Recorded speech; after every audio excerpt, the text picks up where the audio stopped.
Long ago, in a small village surrounded by mountains, there lived an old farmer with his only son.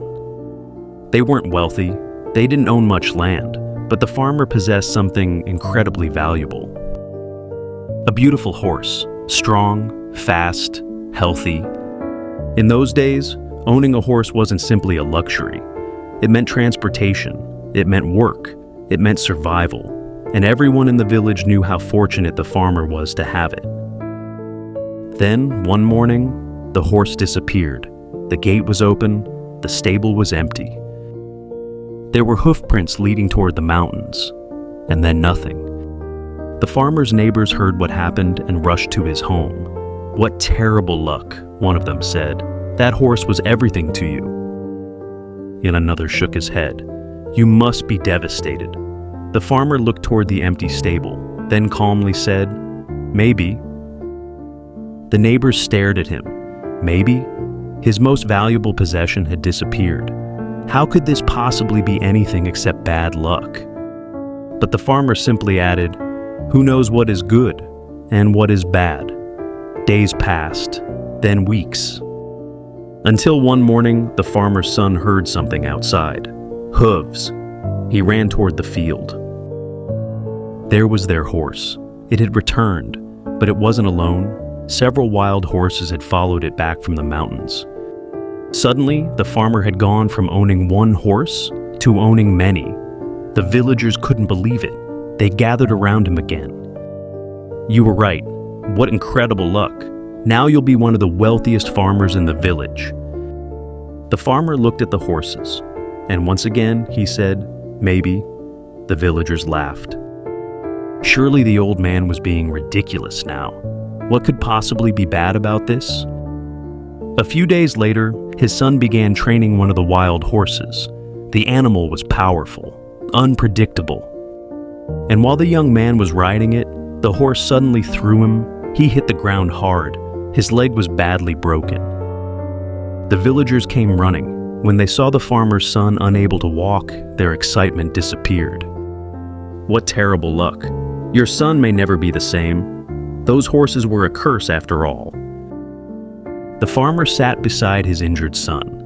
He didn't argue, he didn't complain, he simply said, "Maybe."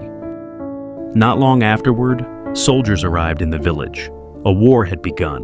Every able-bodied young man was ordered to leave his family and join the army. Mothers cried. Fathers stood silently as their sons were taken away. House after house. Young men disappeared down the road. Until the soldiers reached the farmer's home, they looked at his son, they saw his broken leg, and they moved on. The injury everyone had called a disaster was the very reason he stayed home. The villagers finally understood. The horse disappearing looked terrible until it returned with more horses.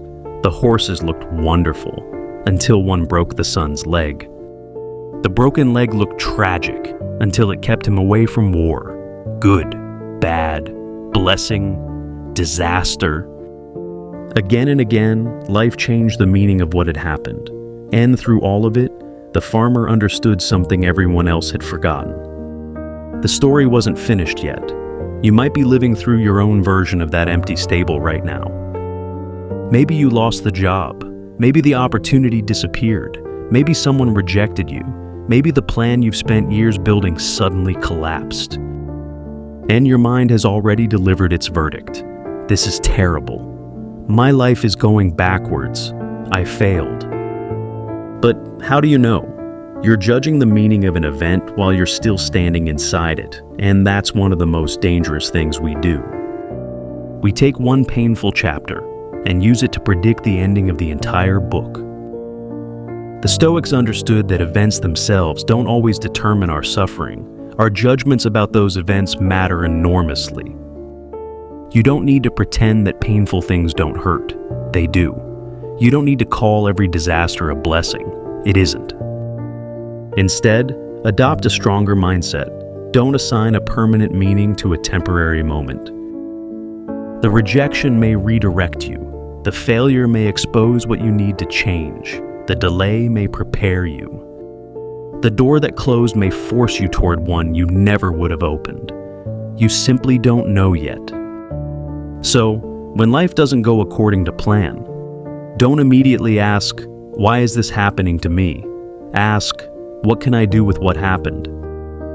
Then keep moving, because today's worst moment may look completely different when you see it from 5 years away. Good luck, bad luck. Maybe the story isn't finished yet.